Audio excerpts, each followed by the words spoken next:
Olá pessoal, tudo bem com vocês? Hoje nós iremos falar sobre a Semana de Arte Moderna de 1922. Vamos começar pelo contexto histórico.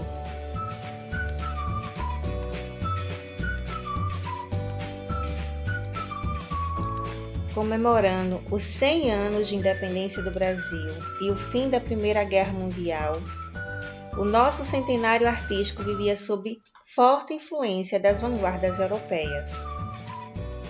O Brasil dessa época começava a se industrializar, enquanto os filhos da burguesia iriam estudar na Europa. Em 1922, a Semana de Arte Moderna apresentava-se como a primeira manifestação coletiva pública na história cultural brasileira e era a favor de um espírito novo e moderno, tirando muito aquela coisa de conservação do país que era muito característico do século XIX. Como vocês podem ver aí, essa é a Grande São Paulo em 1922. Foi considerada a cidade mais moderna para que acontecesse o evento na época.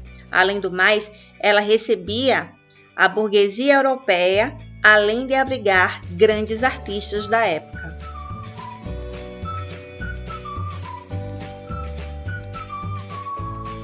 Esse era o ano em que o país comemorava o primeiro centenário da independência e os jovens modernistas pretendiam redescobrir o Brasil, libertando-o das amarras que o prendiam aos padrões estrangeiros. Seria então um movimento pela independência artística do Brasil.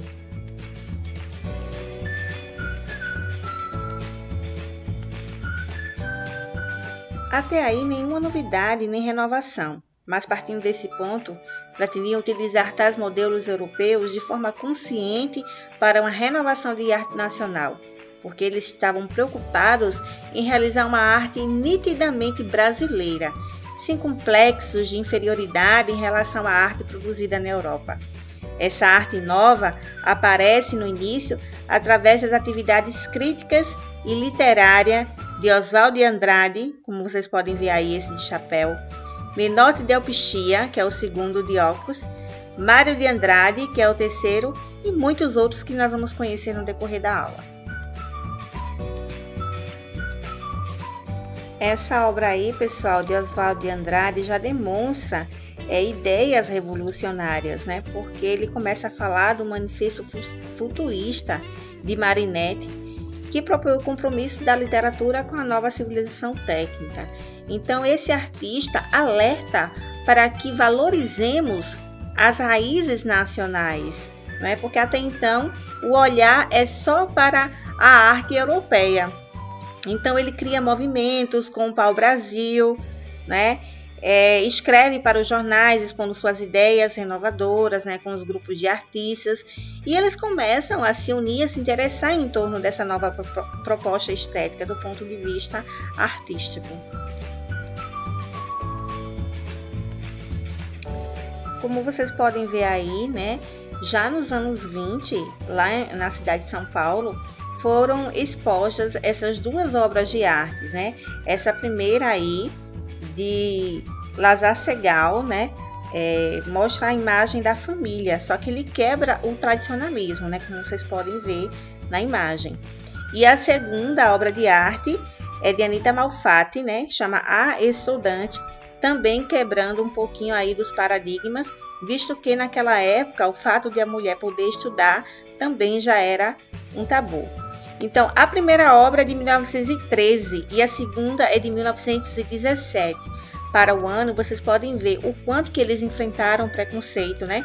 E o quanto foi desafiador para eles estar expondo as ideias em forma de arte. Essas duas obras de artes aí de Lazar Segal, o alemão Lazar Segal, foi exposta tanto na cidade de São Paulo quanto na cidade de Campinas, porém não teve um bom olhar. Decepcionado, Segal volta para a Alemanha e só volta para o Brasil 10 anos depois. Aproveitando aí a Semana de Arte Moderna, ele traz suas obras de artes para o Brasil. Por que 10 anos antes suas obras de arte não eram tão bem aceitas? porque demonstrava justamente a característica negra, né, os costumes dos negros. E obviamente que naquela época o preconceito era muito forte, né, e muito visível também. Não que hoje deixou de ser, né, mas antigamente muito mais. Então essa primeira obra aí que vocês podem ver se chama O Perfil de Zulmira, né, e a segunda obra se chama Os Mercadores, ambos demonstrando cultura e beleza negra.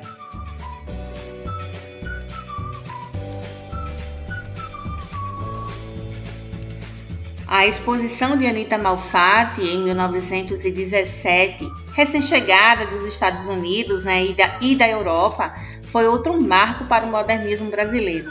As obras da pintora, então, afinada com as tendências vanguardistas do exterior, né, porque lá eles têm um olhar muito mais para frente do que aqui no Brasil, eles evoluem muito mais rápido do que aqui no Brasil, fez com que os brasileiros ficassem chocados, né? Grande parte do público se chocaram com essas duas obras de arte e causaram, sim, umas violentas reações críticas e bem conservadoras da época. Isso porque na primeira obra ela mostra excessivamente a personalidade feminina, né, que é fortíssima, então ela tenta transbordar isso para sua obra de arte, né, a obra de arte A Boba, né, e a segunda é o Homem Amarelo.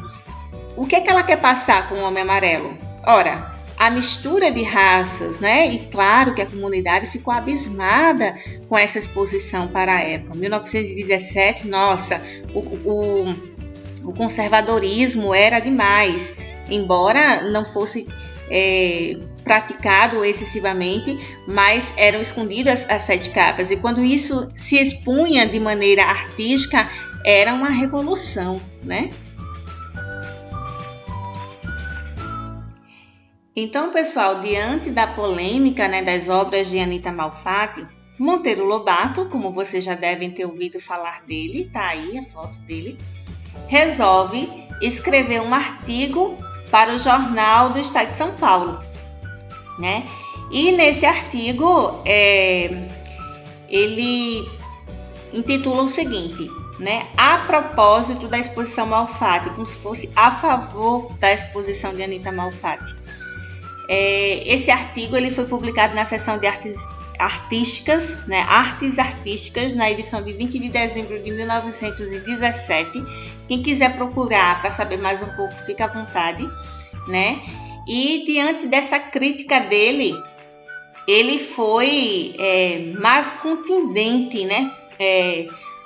Dos espíritos conservadores. Por quê? Porque Monteiro Lobato foi preso por princípios estéticos conservadores, certo? Então, ele diz em sua fala que todas as artes são regidas por princípios imutáveis, leis fundamentais que não dependem do tempo nem da latitude. Ou seja, a opinião é atemporal, né? O artista ele tem todo o direito de expor sua opinião em sua obra de arte, independente do tempo em que ele está. Então foi isso que ele quis dizer e foi altamente criticado. Então, pessoal, a Exposição de Arte Moderna de 1922 marcou o início de uma luta, né? Porque foi através dessa semana que foram se reunindo ao redor jovens que começaram a despertar, né, para uma necessidade de renovação em relação à arte brasileira. Além disso, traços dos ideais que a semana propunha já podiam ser notados em trabalhos de artistas que dela participaram, né? Além de outros artistas também que foram excluídos do evento, né? Então, houveram outros artistas que tinham o mesmo pensamento, porém que não participaram da Semana de Arte Moderna, certo? Então, desde a polêmica, né, de Anita Malfatti, né, desde a polêmica, né, de suas exposições lá em São Paulo, né, com as suas obras de artes, que os demais artistas começaram a se reunir para conversar sobre as suas ideias que eram semelhantes e revolucionárias para a época. Então, em 1920, Oswald de Andrade, por exemplo, já falava de amplas manifestações, não é? Com debates abertos e tudo mais. E essa divisão entre os defensores, né, daquela estética conservadora, né, em contraponto de uma renovação artística, né, que se prevaleceu por muito tempo e atingiu o seu clímax, né, por assim dizer, justamente na Semana de Arte Moderna.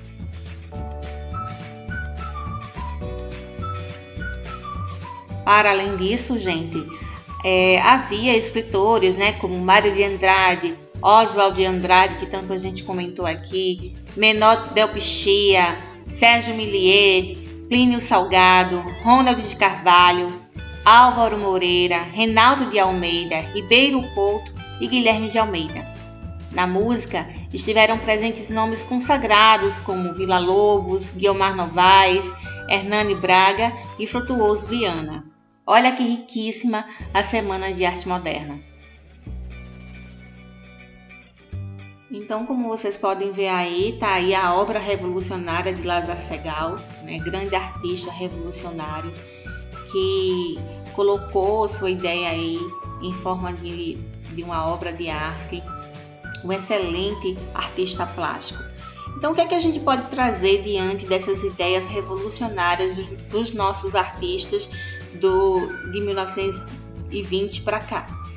Bom, a Semana de Arte Moderna, né, de 1922, de certa maneira, nada mais foi do que uma ebulição de novas ideias totalmente libertadas, né? Sair um pouco daquele conservadorismo, né? Nacionalistas em busca de uma identidade própria mesmo e de uma maneira mais livre de expressão, né? Não se tinha um programa definido, né? O que eles sentiam era mais o desejo de expressar diferentes caminhos, né? Porque eles eram muito aquele conservadorismo, né? E eles saíram um pouco da zoninha de conforto e expunham muito das suas opiniões, das suas ideias em suas obras de arte, ainda que revolucionárias para a época.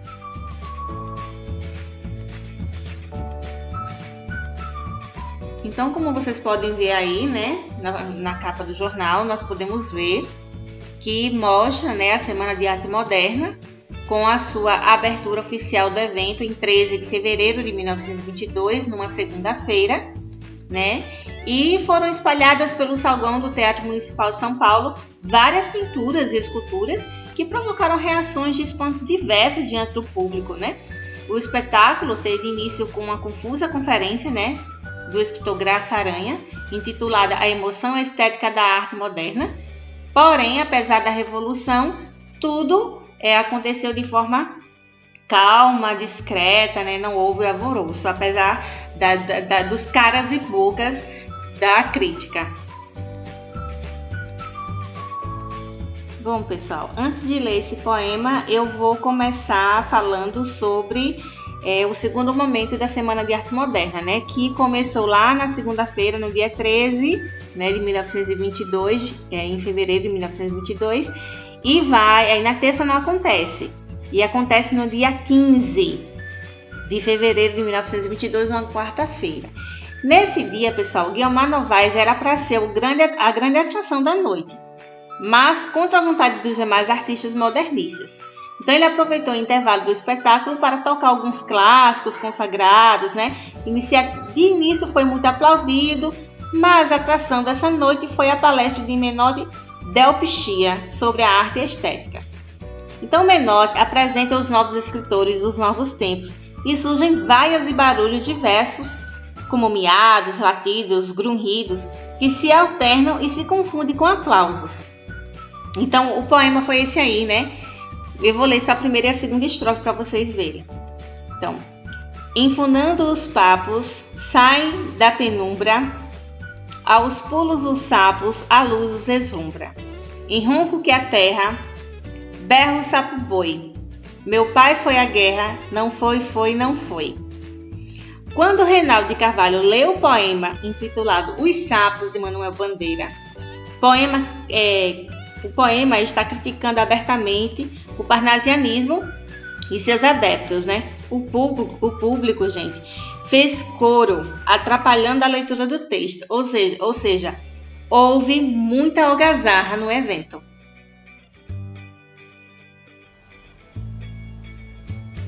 Então, pessoal, como vocês podem ver aí, né?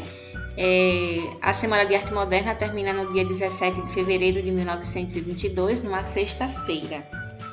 O dia mais tranquilo da semana, né? Com as apresentações musicais de Vila Lobos, com participação de vários músicos. Porém, aconteceu uma coisinha. Veja lá. O público em número reduzido, né? Porque devido às alterações lá da segunda-feira e também da quarta-feira, né? Que já foi bastante tumultuado, portava-se, né? Com mais respeito, né? Em comparação aos outros públicos. Até que o artista Vila Lobos entra de casaca, mas com um pé calçado com um sapato e outro com chinelo. Então o público entende que essa atitude do artista futurista foi desrespeitosa. Então eles começam a vaiar o artista de maneira impiedosa, né? E mais tarde, ainda no evento, o maestro explicaria que não se tratava de modismo, e sim de um calo inflamado. Veja só, gente, a gente precisa saber entender as coisas, né? Mas tudo bem, isso passou.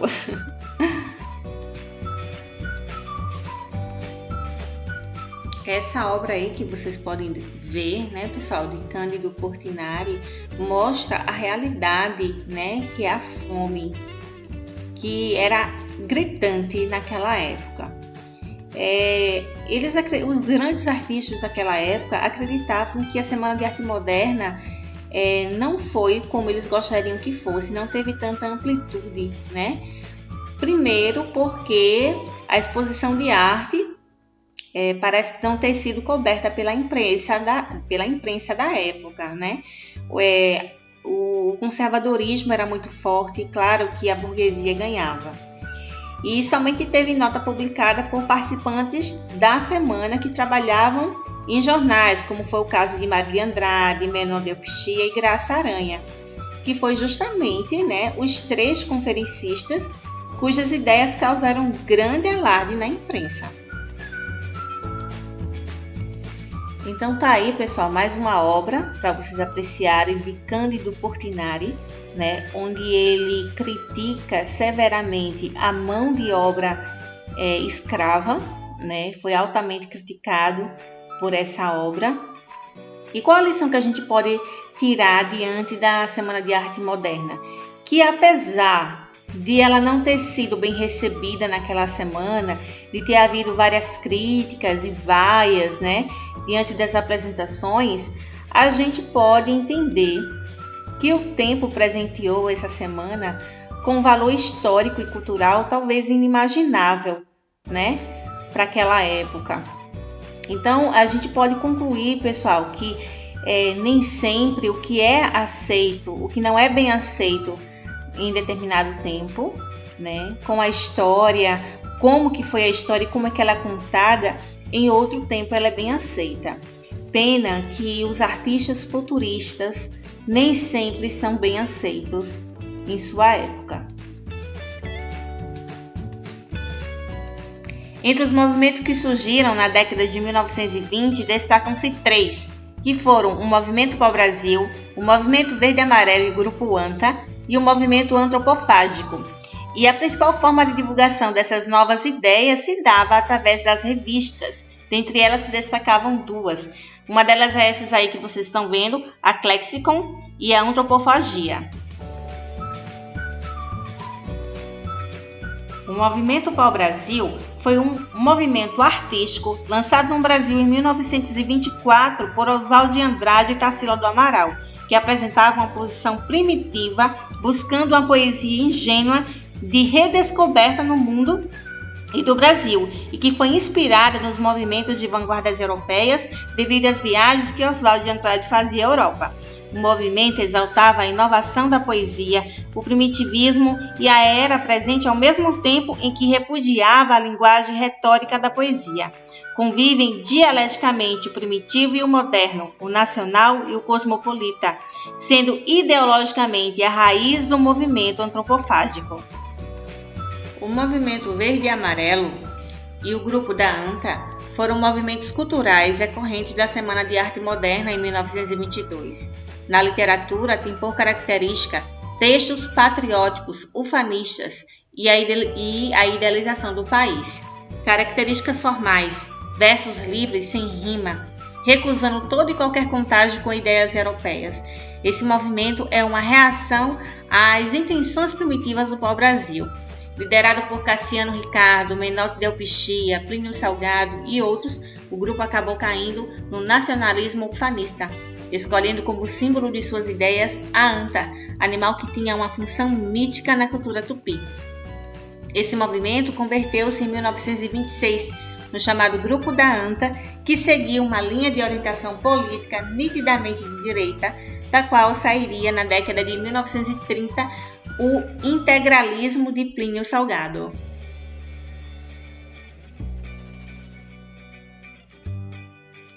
Então, quando a Semana de Arte Moderna acabou, alguns artistas voltaram, para a Europa e outros foram lá pela primeira vez, que foi o caso de Cavalcanti, que foi lá conhecer, o que acabou dificultando essa nova forma artística revolucionária.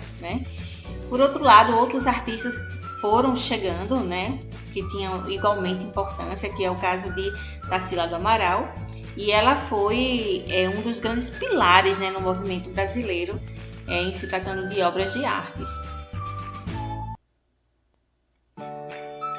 Os artistas que iniciaram o modernismo no Brasil e que participaram da Semana de Arte Moderna de 1922 foram Mário de Andrade, Oswald de Andrade, Anita Malfatti, Tarsila do Amaral, de Cavalcanti, Vitor Brecheret, Plínio Salgado, Menotti Delpichia, Guilherme de Almeida, Sérgio Milliet, Heitor Villa-Lobos e muitos outros.